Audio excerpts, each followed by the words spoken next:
Semua orang menertawakannya saat ia membatalkan keberangkatan menjadi TKW di detik-detik terakhir. Mereka bilang ia bodoh karena menolak gaji belasan juta di luar negeri. Namun tak seorang pun menyangka, keputusan yang dianggap paling bodoh itu justru mengubah hidupnya. Berawal dari satu gerobak nasi goreng tua, kini uang mengalir setiap hari. Pembeli rela antre berjam-jam. Dan orang-orang yang dulu meremehkannya kini hanya bisa menyesal sambil berkata, andai dulu kami percaya padanya. Pagi itu langit di sebuah desa kecil di pinggiran Kabupaten Karawang masih diselimuti embun tipis ketika Sari, seorang perempuan berusia 27 tahun, duduk sendirian di teras rumah kayu peninggalan almarhum ayahnya. Di pangkuannya tergeletak sebuah map biru berisi paspor, surat kontrak kerja, tiket pesawat, dan berbagai dokumen yang selama berbulan-bulan ia urus dengan penuh perjuangan. Dalam hitungan 3 hari, seharusnya ia berangkat menjadi tenaga kerja wanita ke Taiwan. Semua tetangga sudah mengetahui kabar itu. Bahkan sebagian dari mereka menganggap Sari sebagai perempuan paling beruntung di kampung, karena berhasil mendapatkan pekerjaan dengan gaji yang jauh lebih besar daripada penghasilan warga desa yang sebagian besar hanya menjadi buruh tani dan pekerja serabutan. Namun di balik wajah tenangnya, hati Sari justru dipenuhi keraguan yang semakin hari semakin sulit dijelaskan. Sejak ayahnya meninggal 2 tahun lalu akibat sakit yang tak sempat mendapatkan pengobatan layak, kehidupan keluarga mereka berubah drastis. Ibunya, Bu Ratna, hanya mampu membuat kue-kue sederhana untuk dititipkan di warung. Sementara adiknya, Rian, masih duduk di bangku SMA dan membutuhkan biaya sekolah yang tidak sedikit. Tagihan listrik sering terlambat dibayar, atap rumah mulai bocor di sana-sini, dan beberapa kali mereka harus meminjam uang kepada tetangga hanya untuk membeli beras. Dalam keadaan seperti itu, tawaran bekerja di luar negeri terasa seperti jalan keluar terbaik. Sari rela menjual sepeda motor peninggalan ayahnya demi membayar biaya pelatihan, pemeriksaan kesehatan, dan berbagai kebutuhan administrasi. Ia percaya bahwa semua pengorbanan itu suatu hari akan terbayar lunas ketika ia mulai menerima gaji pertamanya. Setiap kali para tetangga melewati rumahnya, mereka selalu memberikan ucapan selamat yang terdengar membanggakan tetapi diam-diam membuat hati Sari semakin berat. Ada yang berkata bahwa sebentar lagi rumah mereka pasti akan direnovasi menjadi rumah tembok bertingkat. Ada pula yang bercanda meminta oleh-oleh dari luar negeri.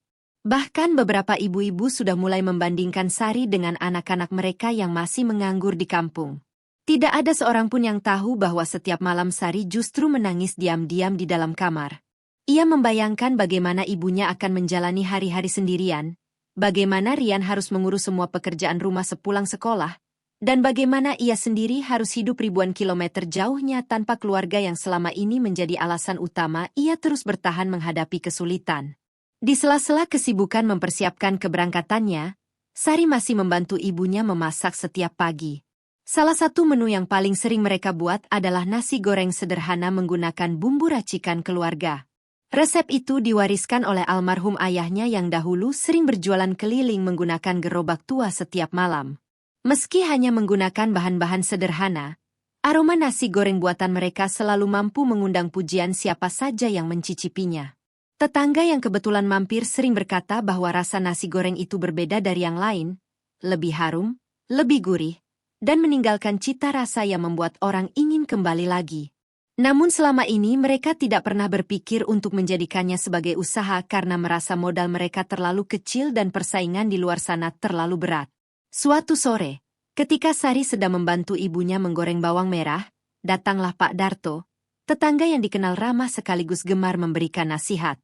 Ia melihat map biru berisi dokumen keberangkatan tergeletak di atas meja dan tersenyum sambil mengucapkan selamat. Setelah berbincang beberapa saat, tanpa sengaja ia mencicipi nasi goreng yang baru saja dimasak untuk makan malam keluarga. Pak Darto terdiam cukup lama sebelum akhirnya berkata bahwa rasa nasi goreng itu layak dijual. Menurutnya, banyak orang rela membayar mahal untuk makanan yang dibuat dengan sepenuh hati. Sari hanya tersenyum tipis dan menganggap ucapan itu sekadar bentuk hiburan agar dirinya lebih percaya diri menghadapi masa depan di negeri orang. Malam harinya, setelah semua pekerjaan selesai, Sari membuka kembali koper yang sudah hampir penuh. Di dalamnya terdapat beberapa helai pakaian, foto keluarga, mukena, buku doa, dan sebuah celemek lusuh milik ayahnya yang tanpa sadar ikut ia masukkan. Ketika memegang celemek itu, kenangan tentang masa kecil kembali bermunculan. Ia teringat bagaimana ayahnya selalu berkata bahwa makanan yang dimasak dengan hati tidak akan pernah kehilangan pembelinya. Dulu Sari hanya menganggap kalimat itu sebagai petuah biasa. Kini, entah mengapa, kata-kata itu terus terngiang di kepalanya dan membuat dadanya terasa semakin sesak. Keesokan harinya, agen penyalur tenaga kerja datang memastikan semua persiapan keberangkatan telah selesai. Mereka menjelaskan jadwal penerbangan, aturan kerja, hingga berbagai konsekuensi yang harus diterima selama kontrak berlangsung. Sari mendengarkan semuanya dengan wajah tenang, tetapi pikirannya melayang ke rumah kecil yang akan segera ia tinggalkan. Ketika agen itu pergi, Bu Ratna melihat mata putrinya yang mulai berkaca-kaca. Sebagai seorang ibu, ia tahu bahwa anaknya sedang memikul beban yang jauh lebih berat daripada sekadar perjalanan ke luar negeri. Namun ia memilih diam karena tidak ingin menambah tekanan di hati putrinya yang selama ini selalu berusaha menjadi tulang punggung keluarga. Malam terakhir sebelum jadwal keberangkatan semakin dekat, listrik di rumah mereka tiba-tiba padam akibat tunggakan yang belum mampu dibayar. Dalam gelap, hanya cahaya lampu minyak yang menerangi ruang tamu sederhana. Mereka bertiga makan malam dengan nasi goreng buatan Sari sambil saling tersenyum, meski masing-masing berusaha menyembunyikan kesedihan. Tidak ada percakapan panjang. Hanya suara sendok yang beradu dengan piring dan sesekali embusan napas panjang yang memenuhi ruangan. Saat itulah Sari mulai bertanya dalam hati apakah benar meninggalkan keluarganya adalah satu-satunya jalan untuk mengubah nasib mereka. Menjelang tengah malam, hujan turun begitu deras disertai angin yang mengguncang atap rumah. Sari tidak bisa tidur. Ia keluar menuju dapur, lalu tanpa sadar mulai memasak nasi goreng lagi menggunakan sisa nasi yang ada. Aroma bawang putih, cabai, dan kecap memenuhi ruangan kecil itu. Ketika selesai memasak, Rian yang terbangun karena mencium aroma harum langsung menghampiri dan memakan satu piring penuh. Dengan mata berbinar, adiknya berkata bahwa jika setiap malam mereka menjual nasi goreng seenak itu, pasti akan ada banyak orang yang membeli. Kalimat polos itu terdengar sederhana, tetapi bagi Sari, kata-kata tersebut seperti mengetuk pintu hatinya yang selama ini tertutup oleh rasa takut dan tekanan keadaan. Fajar mulai menyingsing ketika Sari kembali duduk di teras rumah sambil memandangi tiket pesawat yang beberapa bulan terakhir ia anggap sebagai harapan terbesar keluarganya. Tangannya bergetar saat membuka kembali map biru itu. Di satu sisi ada kesempatan bekerja di luar negeri dengan penghasilan besar, tetapi di sisi lain ada ibunya yang semakin menua, adiknya yang masih membutuhkan perhatian, serta sebuah resep nasi goreng sederhana yang entah mengapa terus memanggil hatinya. Sari belum mengetahui keputusan apa yang akan diambilnya. Namun jauh di dalam lubuk hatinya, untuk pertama kalinya muncul keberanian mempertanyakan jalan hidup yang selama ini dianggap paling benar. Ia sama sekali tidak menyadari bahwa keputusan yang akan diambil dalam beberapa jam ke depan bukan hanya mengubah nasib dirinya sendiri, melainkan juga menjadi awal dari kisah yang kelak membuat seluruh kampung tercengang dan berkata bahwa keberhasilan terbesar terkadang lahir dari keputusan yang paling berani untuk melawan arus.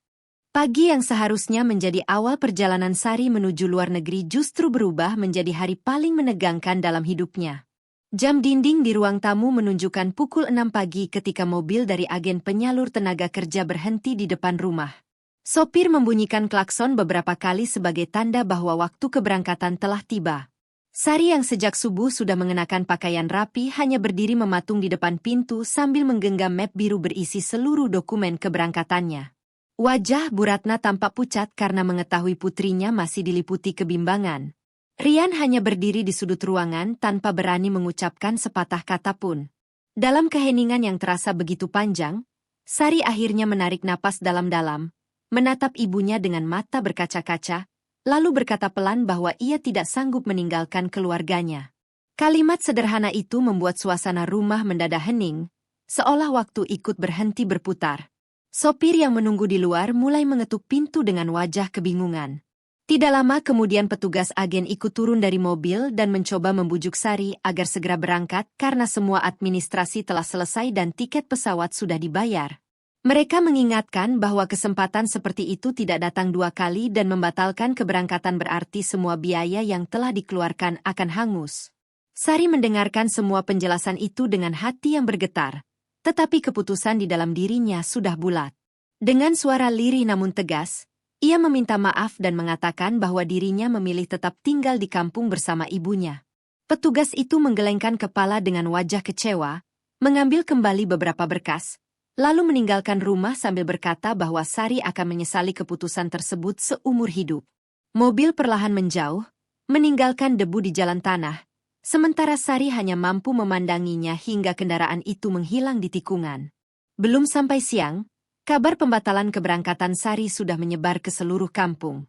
Ibu-ibu yang biasanya memuji keberaniannya kini berganti membicarakan kebodohannya. Ada yang mengatakan bahwa Sari terlalu cengeng, ada pula yang menuduhnya tidak siap bekerja keras. Beberapa orang bahkan berbisik bahwa keluarga mereka akan semakin miskin karena telah menyia-nyiakan kesempatan emas. Setiap kali Sari keluar rumah, ia bisa merasakan tatapan penuh rasa iba sekaligus ejekan dari orang-orang di sekitarnya. Kata-kata mereka memang tidak diucapkan secara langsung, tetapi cukup keras untuk didengar. Meski hatinya terluka, Sari memilih diam. Ia sadar bahwa tidak semua keputusan dapat dipahami oleh orang lain, apalagi keputusan yang diambil menggunakan hati. Malam itu, ketika suasana rumah kembali tenang, Sari mengumpulkan keberanian untuk menyampaikan sebuah ide kepada ibunya. Ia mengatakan bahwa uang tabungan mereka memang hampir habis, tetapi masih ada sedikit sisa yang bisa digunakan untuk memulai usaha kecil. Ia ingin mencoba menjual nasi goreng menggunakan resep peninggalan ayahnya. Bu Ratna terdiam cukup lama.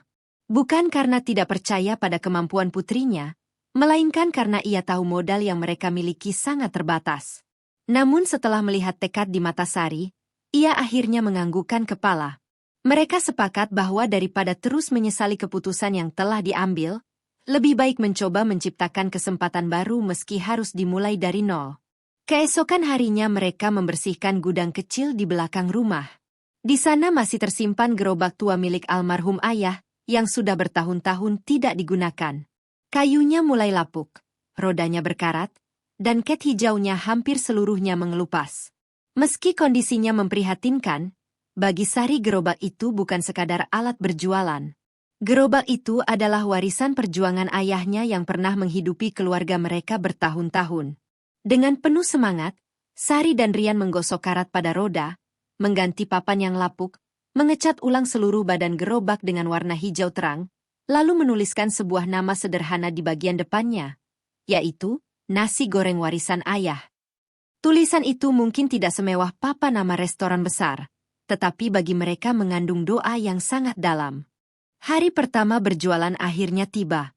Menjelang pukul 6 sore, Sari mendorong gerobak menuju sebuah perempatan kecil yang cukup ramai dilalui pengendara sepeda motor. Ia mengenakan celemek peninggalan ayahnya yang sudah dicuci bersih, sementara Bu Ratna membantu menyiapkan bahan-bahan dari rumah. Jantung Sari berdebar sangat kencang ketika kompor mulai menyala dan wajan besar dipanaskan. Asap tipis mulai mengepul membawa aroma bawang putih yang menggoda. Ia berharap akan ada pembeli pertama yang datang dalam hitungan menit. Namun harapan itu ternyata tidak semudah kenyataan. 1 jam berlalu tanpa seorang pun berhenti. Banyak orang hanya melirik sebentar lalu melanjutkan perjalanan. Ada yang memilih membeli makanan di warung yang sudah terkenal di seberang jalan. Ada pula yang tampak ragu karena gerobak Sari masih terlihat baru digunakan kembali. Meski berusaha tersenyum, hati Sari mulai dipenuhi rasa cemas. Ia sesekali memandangi jalan yang semakin gelap sambil bertanya-tanya apakah keputusan membatalkan keberangkatan ke luar negeri benar-benar kesalahan terbesar dalam hidupnya. Angin malam terasa semakin dingin, tetapi ia tetap berdiri di depan wajan dengan harapan seseorang akan datang. Menjelang pukul 8 malam, akhirnya seorang pengemudi ojek online menghampiri gerobaknya. Lelaki itu memesan 1 porsi nasi goreng biasa. Tangan Sari sedikit gemetar saat mulai menumis bawang, cabai, telur, dan nasi di atas api besar. Aroma harum segera memenuhi udara di sekitar gerobak. Ketika pesanan selesai disajikan, pengemudi itu duduk di bangku plastik kecil dan mulai makan. Sari memperhatikan wajah pembelinya dengan perasaan tegang. Setelah beberapa suapan, pria itu mengangkat ibu jarinya sambil berkata bahwa nasi goreng itu sangat enak dan memiliki rasa rumahan yang sulit ditemukan di tempat lain. Kalimat sederhana tersebut langsung membuat mata Sari berkaca-kaca. Untuk pertama kalinya sejak membatalkan keberangkatan menjadi TKW, ia kembali merasakan secercah harapan.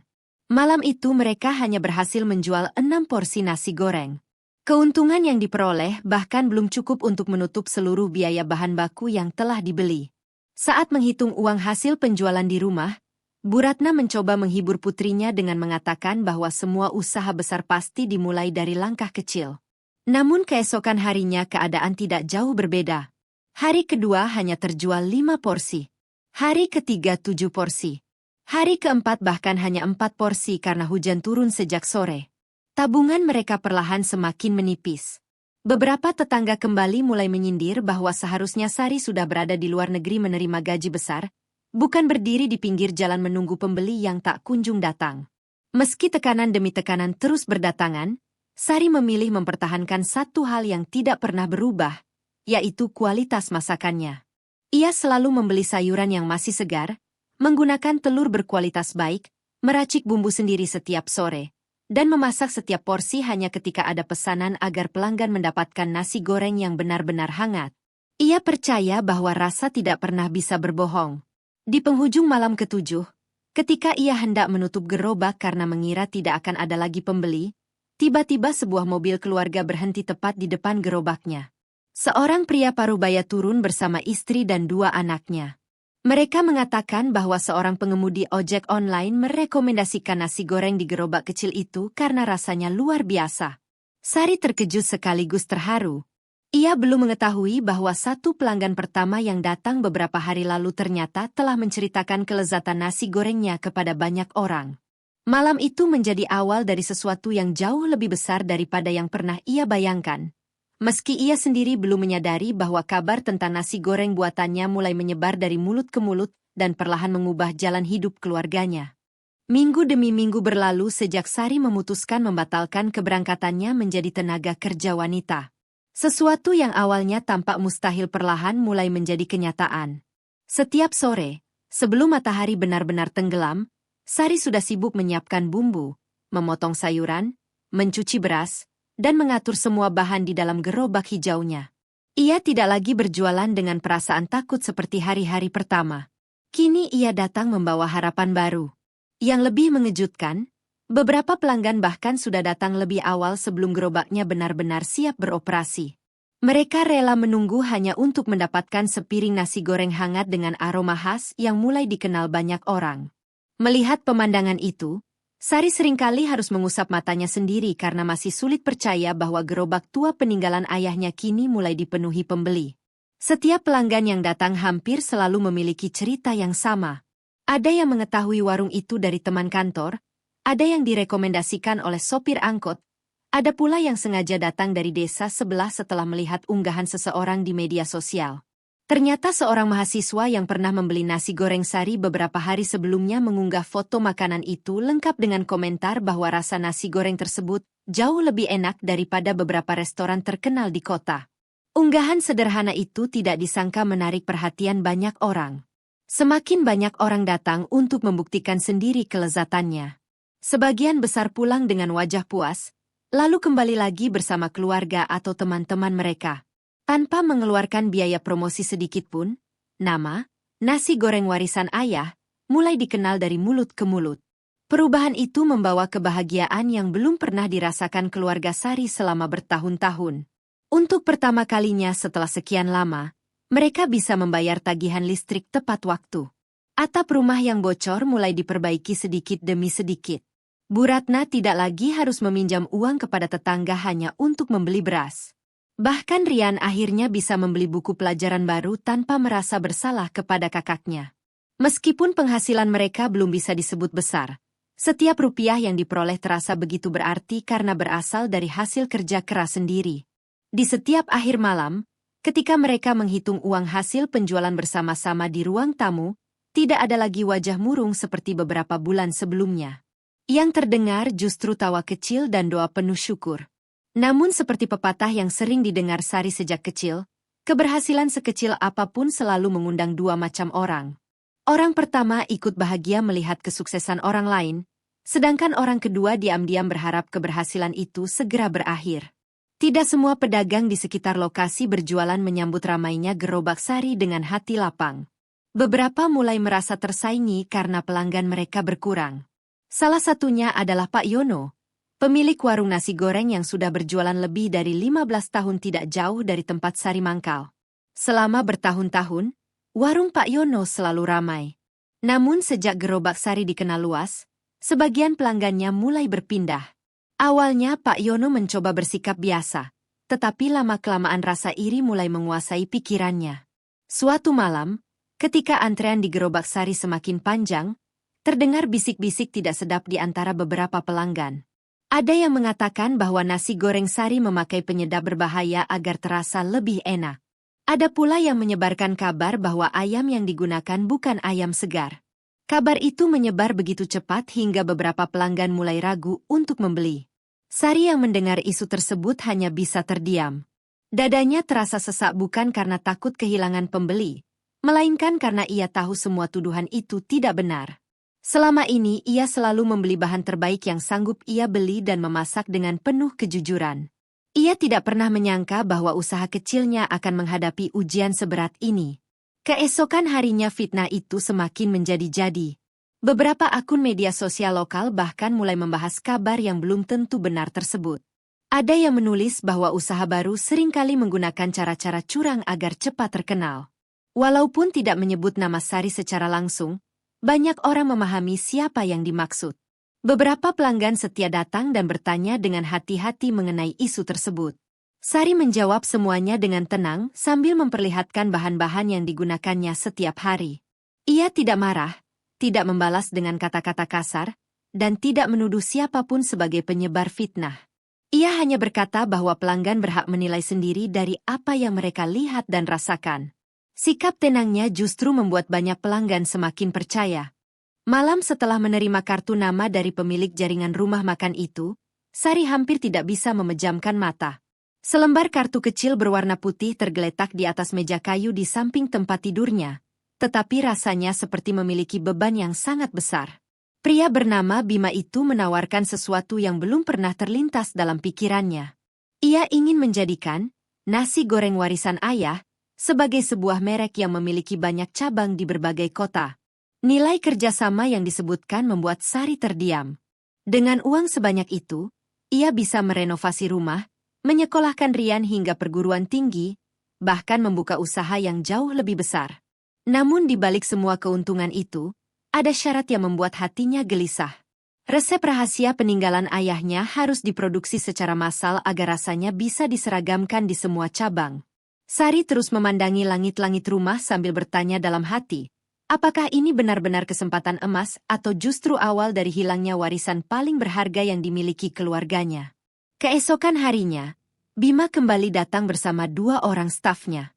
Mereka membawa proposal kerjasama yang disusun dengan sangat rapi. Di dalamnya terdapat gambar desain restoran modern, proyeksi keuntungan, hingga rencana pembukaan puluhan cabang dalam waktu 2 tahun. Semua terlihat begitu meyakinkan. Bima menjelaskan bahwa masyarakat sekarang menyukai kisah perjuangan seperti yang dialami Sari. Menurutnya, cerita seorang perempuan yang membatalkan keberangkatan menjadi TKW lalu sukses berjualan nasi goreng memiliki nilai yang sangat kuat untuk dijadikan identitas sebuah merek. Ia bahkan mengatakan bahwa jika Sari bersedia bekerja sama, wajahnya akan dijadikan ikon promosi di berbagai media. Bu Ratna dan Rian hanya saling berpandangan. Tawaran itu terdengar begitu menggiurkan hingga mereka sulit mengucapkan sepatah kata pun. Sari meminta waktu beberapa hari untuk memikirkan keputusan tersebut. Ia merasa tidak boleh tergesa-gesa hanya karena melihat angka keuntungan yang sangat besar. Setelah Bima dan rombongannya pulang, Sari mengambil celemek milik almarhum ayahnya yang selalu ia simpan dengan rapi. Di bagian dalam celemek itu masih terdapat noda kecoklatan yang tidak pernah hilang meski sudah berkali-kali dicuci. Ia teringat bagaimana ayahnya selalu berkata bahwa pelanggan datang bukan hanya karena rasa makanan, tetapi karena kejujuran orang yang memasaknya. Kalimat itu kembali terngiang di telinganya. Sari sadar bahwa membangun usaha bukan hanya tentang mengejar keuntungan, melainkan juga menjaga nilai yang menjadi pondasi sejak awal. Sementara itu, Kesuksesan gerobak kecil Sari semakin banyak menarik perhatian orang. Salah satu tetangganya yang dulu sering mengejek, Bu Ningsih, tiba-tiba berubah menjadi sangat ramah. Hampir setiap hari ia datang membawa makanan atau sekadar mengobrol. Ia menawarkan diri membantu memasak, menghitung uang, bahkan menjaga gerobak jika Sari sedang sibuk. Awalnya Bu Ratna merasa bersyukur karena mengira tetangganya benar-benar berubah. Namun Sari tetap berhati-hati. Ia percaya setiap orang memang bisa berubah menjadi lebih baik. Tetapi ia juga memahami bahwa kesuksesan seringkali membuat seseorang datang dengan tujuan yang tidak selalu tulus.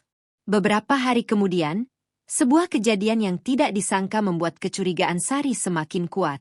Saat sedang membereskan dapur, ia menyadari buku kecil berisi takaran bumbu warisan ayahnya tidak berada di tempat biasanya. Buku lusuh itu memang bukan resep lengkap, tetapi di dalamnya terdapat beberapa catatan penting mengenai cara memilih bahan dan urutan memasak agar menghasilkan aroma yang khas. Sari langsung mencarinya ke seluruh rumah bersama ibu dan adiknya. Setelah hampir 1 jam mencari, buku itu akhirnya ditemukan terselip di balik tumpukan kain di dekat pintu belakang. Tidak ada yang tahu bagaimana buku itu bisa berpindah tempat.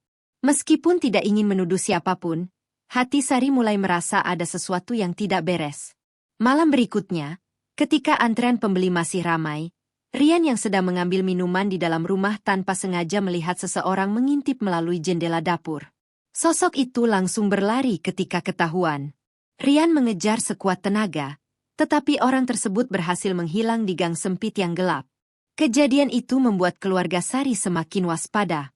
Mereka mulai menyimpan semua bumbu racikan di tempat yang lebih aman, dan tidak lagi membiarkan orang asing masuk ke dapur.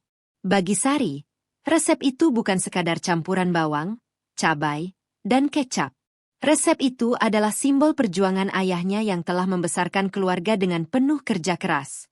Di tengah berbagai kegelisahan itu, datang seorang pelanggan lanjut usia yang membuat hati Sari kembali hangat. Kakek tersebut ternyata pernah menjadi pelanggan setia almarhum ayahnya puluhan tahun yang lalu. Dengan mata berkaca-kaca ia berkata bahwa aroma nasi goreng Sari persis seperti yang dulu dimasak ayahnya. Setelah menghabiskan 1 porsi, sang kakek menggenggam tangan Sari dan berkata bahwa ayahnya pasti akan sangat bangga melihat perjuangan putrinya. Kalimat sederhana itu membuat Sari hampir menangis di depan para pelanggan. Untuk pertama kalinya sejak usaha itu berkembang, ia benar-benar merasa bahwa ayahnya masih hidup melalui setiap piring nasi goreng yang ia sajikan. 2 hari kemudian, Bima kembali datang untuk meminta jawaban. Kali ini ia menawarkan nilai kerjasama yang jauh lebih besar daripada sebelumnya. Bahkan ia bersedia memberikan uang muka dalam jumlah yang mampu mengubah kehidupan keluarga Sari dalam sekejap. Semua orang yang mendengar jumlah tersebut pasti akan tergoda. Namun sebelum menjawab, Sari mengajukan 1 syarat. Ia ingin semua cabang tetap menggunakan bahan berkualitas, dimasak langsung saat dipesan, dan tidak menggunakan bumbu instan demi mengejar keuntungan. Mendengar syarat itu, wajah Bima perlahan berubah. Ia menjelaskan bahwa cara tersebut tidak efisien jika usaha ingin berkembang secara nasional. Menurutnya, resep harus diproduksi di pabrik agar proses memasak lebih cepat dan biaya lebih murah. Sari terdiam. Saat itulah ia sadar bahwa tujuan mereka ternyata sangat berbeda. Dengan napas panjang, Sari akhirnya mengembalikan proposal kerjasama itu kepada Bima. Ia mengucapkan terima kasih atas kepercayaan yang diberikan, tetapi dengan sopan menolak tawaran tersebut. Keputusan itu membuat semua orang yang berada di lokasi terkejut. Tidak sedikit pelanggan yang mendengar percakapan mereka ikut merasa heran. Bagaimana mungkin seorang pedagang gerobak menolak kesempatan mendapatkan uang dalam jumlah yang sangat besar? Namun Sari tersenyum sambil berkata bahwa ia lebih memilih berkembang perlahan daripada kehilangan rasa yang selama ini membuat pelanggan datang kembali. Baginya, kepercayaan pelanggan jauh lebih mahal daripada uang sebanyak apapun. Bima akhirnya pergi dengan wajah kecewa, sementara beberapa stafnya hanya bisa menggelengkan kepala karena merasa Sari telah menyia-nyiakan kesempatan emas. Malam itu, ketika gerobak hendak ditutup, seorang pelanggan muda menghampiri Sari. Ia memperkenalkan diri sebagai seorang pembuat konten kuliner yang memiliki jutaan pengikut di media sosial. Ia mengatakan bahwa dirinya menyaksikan langsung bagaimana Sari menolak tawaran besar demi mempertahankan kualitas masakan. Menurutnya, Kisah seperti itulah yang layak diketahui banyak orang. Ia meminta izin untuk membuat video mengenai perjuangan Sari, mulai dari kisah hampir menjadi TKW, perjuangan mendorong gerobak tua, hingga keberaniannya menolak uang besar demi menjaga amanah ayahnya. Sari hanya tersenyum malu dan menganggap hal itu tidak terlalu penting. Namun ia tidak menyadari bahwa video tersebut beberapa hari kemudian akan ditonton jutaan orang di seluruh Indonesia. Bukan hanya antrean di depan gerobaknya yang akan semakin panjang, tetapi hidupnya juga akan berubah jauh melampaui semua impian yang pernah ia miliki. Itulah awal dari babak terakhir yang akan membuktikan bahwa rezeki yang datang melalui kejujuran tidak pernah salah alamat. Beberapa hari setelah seorang pembuat konten kuliner mengunggah video tentang perjuangan Sari, kehidupan keluarga kecil itu berubah dengan sangat cepat. Video berdurasi beberapa menit yang menceritakan bagaimana seorang perempuan desa membatalkan keberangkatan menjadi TKW demi merawat ibu dan adiknya, lalu memilih berjualan nasi goreng menggunakan gerobak tua peninggalan ayahnya, ternyata menyentuh hati jutaan orang. Dalam waktu singkat, video tersebut dibagikan berkali-kali di berbagai media sosial. Ribuan komentar bermunculan. Banyak yang mengaku menangis setelah melihat perjuangan Sari, sementara yang lain merasa terinspirasi untuk tidak mudah menyerah menghadapi kesulitan hidup. Nama, nasi goreng warisan ayah, mendadak dikenal oleh masyarakat dari berbagai daerah. Orang-orang rela menempuh perjalanan puluhan kilometer hanya untuk merasakan nasi goreng yang kini bukan sekadar makanan, tetapi telah menjadi simbol perjuangan dan kasih sayang seorang anak kepada keluarganya. Sejak video itu viral, suasana di sekitar gerobak Sari berubah total. Bahkan sebelum matahari terbenam, antrean pembeli sudah mulai terlihat memanjang. Beberapa pelanggan datang membawa kursi lipat karena tahu mereka harus menunggu cukup lama. Ada keluarga yang sengaja datang dari luar kota, ada mahasiswa yang mengajak teman-temannya, ada pekerja kantoran yang mampir sepulang kerja, bahkan beberapa wisatawan menjadikan gerobak sederhana itu sebagai tujuan utama ketika berkunjung ke daerah tersebut. Sari masih memasak dengan cara yang sama seperti hari pertama ia berjualan. Ia tetap menumis setiap porsi satu persatu menggunakan wajan besar kesayangan ayahnya. Baginya, setiap pelanggan berhak mendapatkan rasa terbaik, bukan sekadar makanan yang dimasak terburu-buru demi mengejar banyaknya pesanan. Kesibukan yang semakin luar biasa membuat Sari akhirnya memutuskan menambah beberapa orang karyawan. Namun ia tidak mencari orang sembarangan. Orang pertama yang ia pekerjakan adalah Pak Darto, tetangga yang dulu menjadi orang pertama yang mengatakan bahwa nasi goreng buatannya layak dijual. Pak Darto yang sebelumnya kehilangan pekerjaan sebagai buruh bangunan menerima tawaran itu dengan mata berkaca-kaca. Tidak lama kemudian, Sari juga mengajak dua ibu rumah tangga yang selama ini kesulitan mencari penghasilan tambahan. Ia melatih mereka dengan sabar, mulai dari cara memilih bahan, menjaga kebersihan, hingga melayani pelanggan dengan ramah. Sari selalu berpesan bahwa setiap orang yang datang bukan hanya membeli makanan, tetapi juga mempercayakan waktu dan uang mereka. Karena itulah setiap pelanggan harus diperlakukan dengan hormat. Rumah kecil yang dahulu hampir roboh perlahan mulai direnovasi. Atap yang bocor diganti dengan genteng baru, dinding kayu yang lapuk diperbaiki, lantai semen yang retak diganti keramik sederhana, dan dapur yang selama bertahun-tahun menjadi saksi perjuangan keluarga kini berubah menjadi lebih bersih dan nyaman. Meski demikian, Sari menolak membangun rumah mewah seperti yang diharapkan sebagian orang. Ia hanya ingin rumah itu cukup nyaman untuk ditempati ibunya. Bu Ratna seringkali duduk di teras sambil memandangi rumah yang perlahan berubah. Air matanya berkali-kali menetes karena tidak pernah membayangkan bahwa kehidupan mereka bisa berubah sedrastis ini tanpa harus meninggalkan tanah kelahiran. Rian pun akhirnya bisa melanjutkan pendidikan ke perguruan tinggi yang selama ini hanya berani ia impikan. Saat menerima surat kelulusan, ia memeluk kakaknya begitu erat sambil menangis. Dengan suara bergetar ia berkata bahwa semua keberhasilan itu bukan hanya hasil kerja keras Sari, tetapi juga hasil dari keberanian kakaknya mengambil keputusan yang dulu dianggap gila oleh banyak orang. Rian berjanji akan belajar sungguh-sungguh agar suatu hari nanti dapat membantu mengembangkan usaha keluarga tanpa menghilangkan nilai-nilai yang telah diajarkan ayah mereka.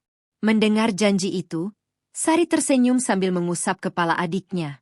Baginya, melihat Rian dapat melanjutkan pendidikan adalah kebahagiaan yang jauh lebih besar daripada memiliki uang dalam jumlah banyak. Orang-orang yang dahulu mencibir perlahan mulai datang dengan wajah penuh rasa malu. Ada yang meminta maaf karena pernah menertawakan keputusan Sari membatalkan keberangkatan menjadi TKW. Bahkan beberapa di antara mereka mengaku sempat yakin bahwa usaha nasi goreng itu tidak akan bertahan lebih dari 1 bulan. Sari tidak pernah mengungkit kembali semua perkataan menyakitkan yang pernah ia dengar. Ia menyambut mereka dengan senyum yang sama seperti kepada pelanggan lainnya. Ketika seseorang meminta maaf, Sari hanya berkata bahwa setiap orang berhak memiliki pendapat, dan ia tidak menyimpan dendam kepada siapapun. Jawaban sederhana itu justru membuat banyak orang semakin menghormatinya. Suatu sore, ketika suasana gerobak sedikit lebih lengang, sebuah mobil berhenti di depan rumah. Dari dalam mobil turun petugas dari agen tenaga kerja yang dahulu mengurus keberangkatan Sari. Wajah pria itu tampak sedikit canggung ketika menghampiri. Ia mengaku sengaja datang setelah melihat kisah Sari di televisi. Dengan tulus ia mengucapkan selamat atas keberhasilan yang telah diraih. Ia juga meminta maaf atas perkataannya dulu yang mengatakan bahwa Sari akan menyesali keputusan membatalkan keberangkatan. Sari tersenyum ramah dan menjabat tangannya. Ia berkata bahwa setiap keputusan memiliki jalannya masing-masing. Menjadi TKW adalah pilihan yang mulia bagi banyak orang yang ingin mengubah nasib keluarganya. Tetapi jalan hidup setiap manusia memang berbeda. Tidak ada pekerjaan yang lebih rendah atau lebih tinggi selama dilakukan dengan jujur dan penuh tanggung jawab. Beberapa bulan kemudian, Sari akhirnya membuka sebuah rumah makan sederhana tidak jauh dari lokasi gerobak pertamanya. Anehnya, ia tidak pernah menjual gerobak tua peninggalan ayahnya. Gerobak itu justru diletakkan di bagian depan rumah makan sebagai simbol awal perjuangannya. Banyak pelanggan yang datang meminta izin berfoto di depan gerobak tersebut.